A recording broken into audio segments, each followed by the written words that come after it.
se pretende desde arriba que las cosas se solucionen, pero hay cosas que nosotros tenemos que hacer en este punto. Y me parece, a mí me preocupa que la música clásica, no solamente en el país, pero en el país que es donde yo vivo, no dialoga con nadie, ¿no? Está lejos del diálogo, está lejos de la agenda, la música está lejos, lo veo, qué sé yo, lo veo hasta en las escuelas, en la escuela de mi hija, digo, la música se enseña, se está lejos de la música clásica no forma parte del ideario de la sociedad argentina actual, ¿no?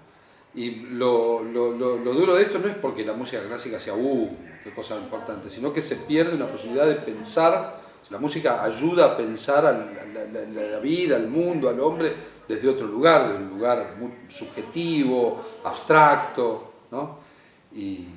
Y a veces me parece que se pide mucho hacia afuera y no se empieza a ver qué se puede hacer desde adentro.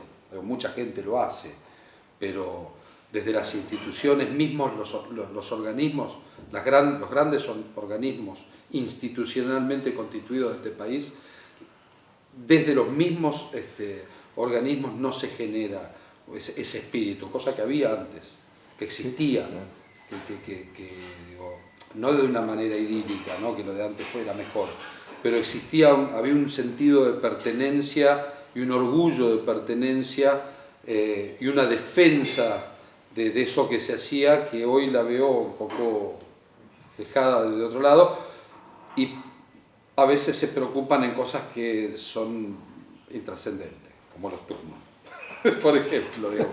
Esas cosas, a ver. Hay cosas que se discuten acá, en este punto de vista, que en otro lugar no tiene discusión. Se supone que nosotros trabajamos para el esparcimiento de la gente, ¿verdad? O sea, cuando la gente no trabaja, supuestamente es que nosotros trabajamos. O sea, porque nuestra función es esparcir, divertir a la gente. Entonces a veces parece imposible porque digamos, nuestros tiempos deberían ser otros y bueno, cada vez es más complicado, ¿no? Sí, lo que pasa es que a mí me da la impresión que sí es verdad, nosotros entretenemos, pero de una manera con mucha riqueza, ¿no? Con mucha... A ver, son cuestiones distintas, pero digamos, nuestra función, nosotros somos artistas, ¿no? Sí. Esta es la cuestión, la función primera del artista es esparcir, divertir. Lo vas a hacer con más calidad o menos calidad. Y por supuesto que además de la calidad es lo que te deja eso, digo, porque las calidades son variadas y dentro del mismo género hay distintas calidades y gustos y demás, digamos. A mí me parece que lo que nosotros hacemos, además de divertir y de esparcir, deja un mensaje, deja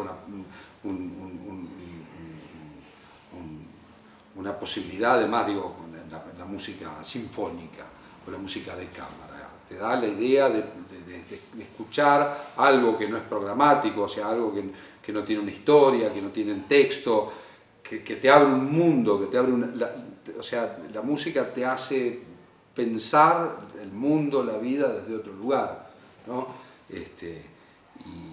Y eso es lo rico que tiene la música en sí, ¿no? Entonces, pero en principio la música siempre fue una cosa así para entretener, esparcir, bailar, ¿no? Sí, claro, está muy ligado. Y después, qué sé yo, bueno, en el siglo XIX y en el siglo XX, el tema de la escucha consciente, de la escucha culta, de la escucha preparada, digamos, hizo que la música se transformara en otra cuestión. Pero volviendo, retomando el hilo a lo institucional,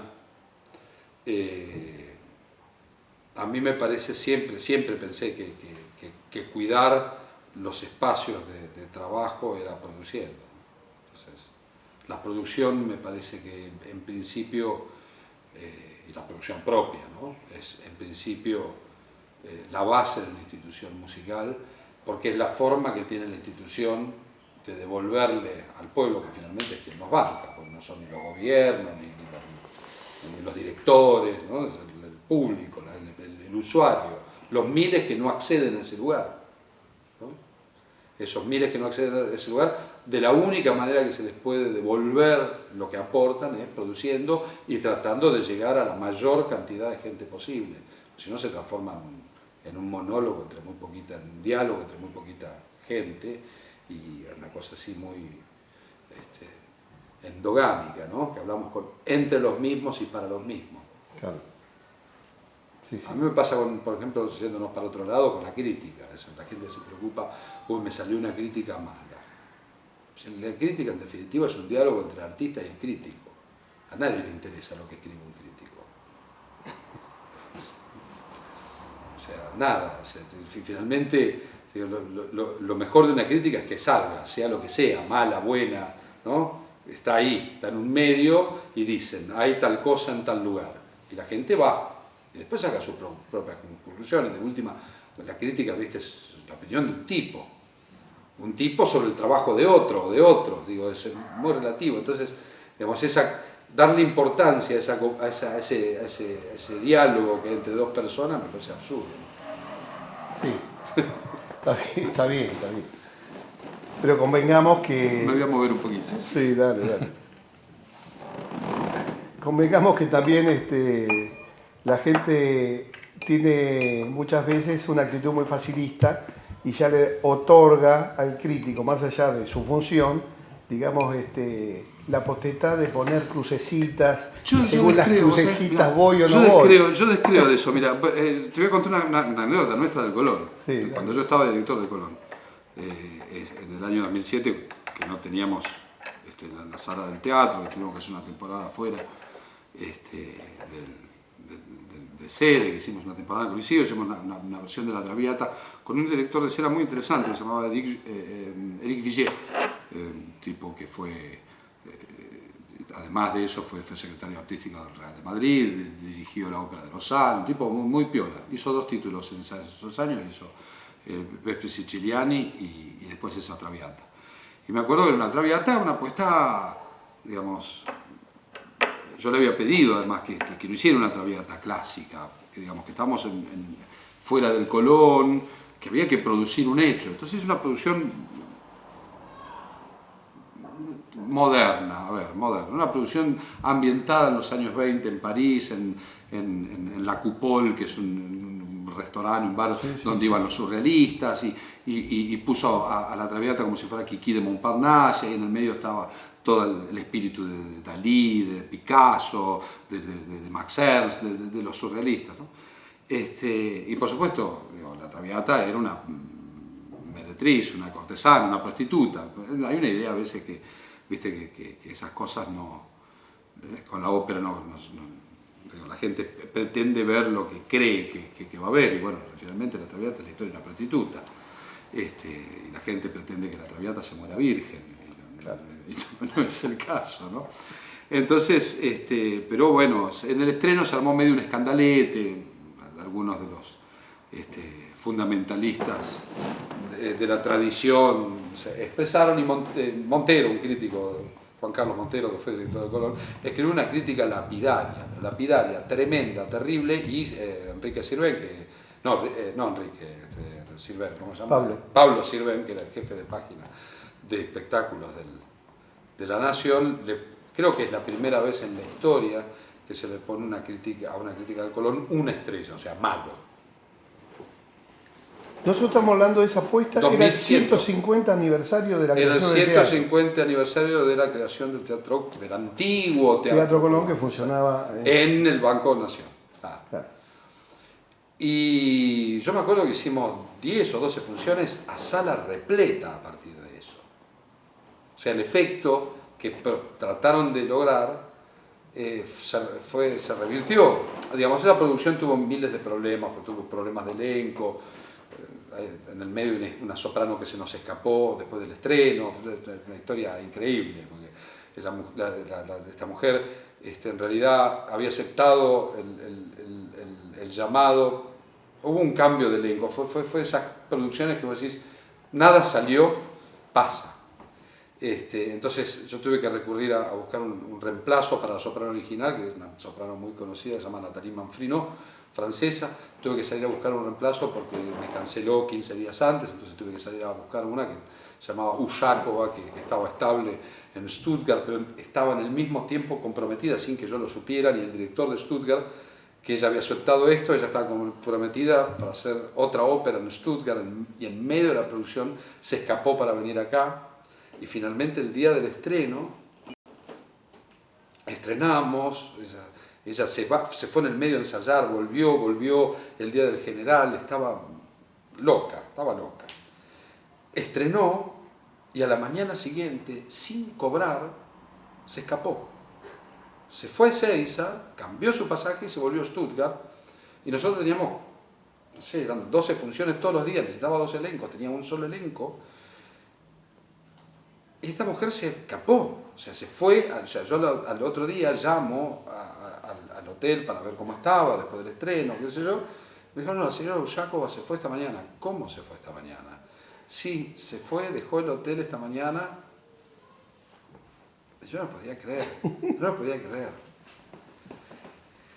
Y bueno, nada. O sea, amén de eso, llegó otra soprano, contratamos otra, porque la cover argentina, una chica no se animaba a hacerlo, no teníamos posibilidad de ponerla, era quemarla, sacar la escena, encima con el aliciente de la crítica, que ponían mal por poner una chica que recién empezaba. Entonces, finalmente contratamos a otra soprano, una rumana que cayó el lunes, y el miércoles estaba debutando, así. Una locura. Pero bueno, ahí ves que la crítica a veces, la peor crítica, finalmente puede replicar de otra manera, porque, a ver, en definitiva, yo no quiero menospreciar a los críticos en este punto, es un trabajo muy importante el que hacen. Por supuesto. Cuando lo hacen desde un lugar, digamos, hay críticos excelentes que saben ver lo que ven, que lo saben explicar de una manera literaria, bien puesta, más allá de que la crítica sea favorable o desfavorable. El problema es cuando el crítico habla de sí mismo y habla de sus gustos personales, porque, digamos, el crítico se tiene que escindir de eso, porque no es objetivo entonces, con lo cual es muy difícil que haya una cierta subjetividad. Uno no puede exponer las cosas así, de una manera. Hay que ser muy bueno en lo que se hace. Hay quienes lo son, sí. Hay quienes lo son y lo hacen muy bien, en este país también. Claro. Cuentan con lo de la mano, pero digamos, entonces uno lee a esos críticos, los lee desde otro lugar. Digo, Stendhal era, Stendhal era crítico musical, Debussy era crítico musical. Las críticas de Berlioz, uno las lee, son maravillosas, ¿no? Qué sé yo, tanta gente, grandes críticos, Alejo Carpentier, ¿cuál es el libro de Alejo Carpentier, ese músico que lleva adentro, que son sus críticas musicales, y vos ves lo que es ese tipo. El tipo no habla desde su gusto personal, sino habla de la cultura, de lo que ve, de lo que aprende. Es un libro fabuloso, es un libro increíble. Hay que leerlo. Ese músico que lleva adentro.